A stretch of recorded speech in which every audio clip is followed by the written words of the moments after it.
Hello. Hey, this is looking awesome. Yeah, this is looking great. I see that you added the dive forward in it, which is fantastic. I think that if you're okay with it, I'd love to see it splined because I want to see how the feet feel when they're fully splined. They still feel like a little slow to me, but you know, it's just an idea. Um,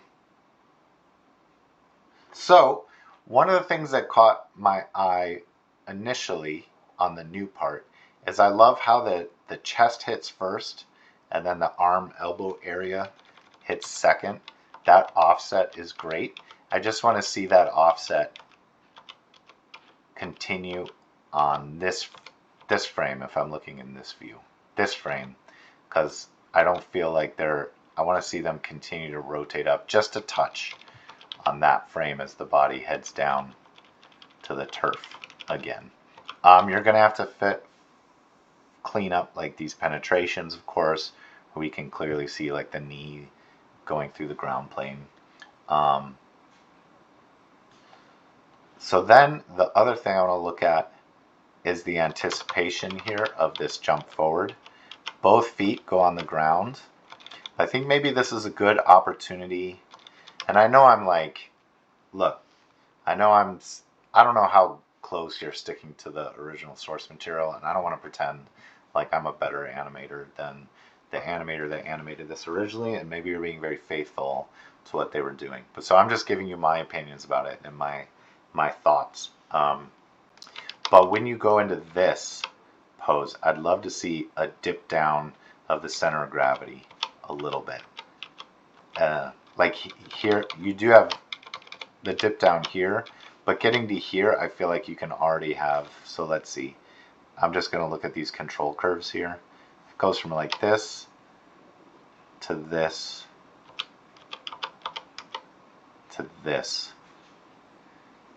right? And I kind of feel like I want to see that downward motion start a little earlier.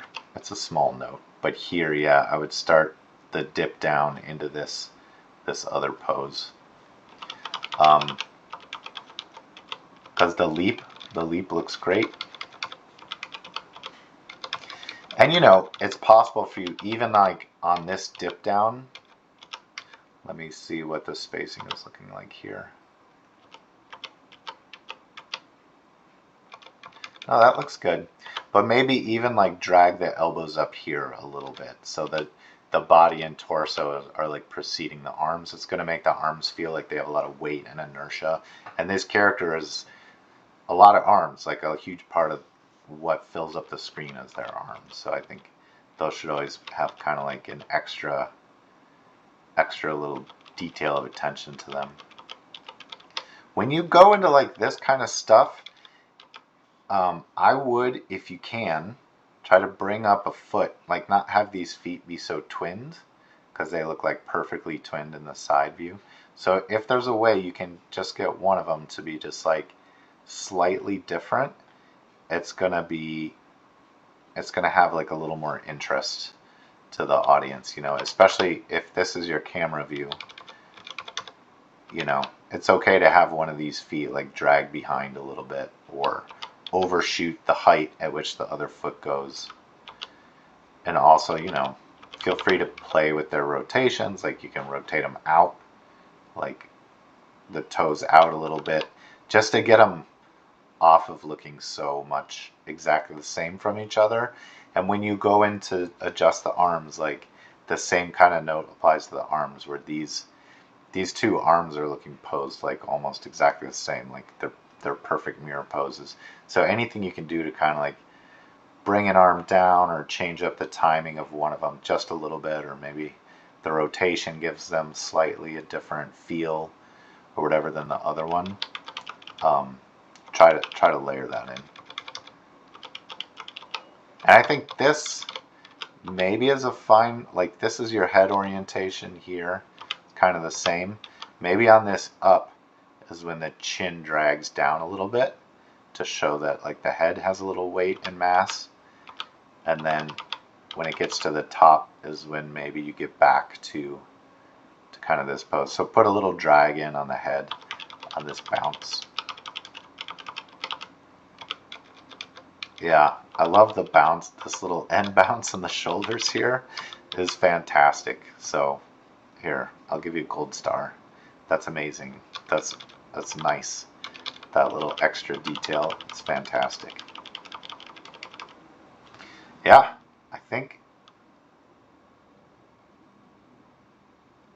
I don't have too much more than that. I'm not sure what happened in the original video, but there's a point here where the character like seems to rotate their elbows down, so that from here to here, but then they just kind of stay in this down position. So I don't know. I don't know that that choice like works for me as solidly as maybe some other ways of handling those arms in that moment. You know, like maybe that's a good opportunity to, instead of just rotating the shoulders down, to like start extending the hands a little bit in space, like in anticipation of throwing the weight forward. That might, you know, that might help the character throw their weight forward if they have a little bit. So, and they do get into this arms outstretched kind of posture there. So maybe instead of like just rotating the arms down, like the arms down here in the anticipation of the jump feels fine. I'm just questioning like why would they go down early? Again, these are nitpicky notes. I feel overall this whole thing is working great. So yeah, it's just about kind of like giving it variety, breaking up the poses a little bit. You can even break up the timing of exactly when these feet hit. Like if one foot was a frame behind the other foot when the knee hits the ground or something, that'll help kind of break it up and give it an organic feel and not have everything moving exactly on the same frames. And the same is going to be true of the arms when they bounce and stuff. You kind of want to like mix it up where you can to get it less like computery feeling. But great stuff. I can't wait to see your submission. Of course, you should feel free to spline whenever you're comfortable splining. But thanks for the submission. I can't wait to see it next week. All right.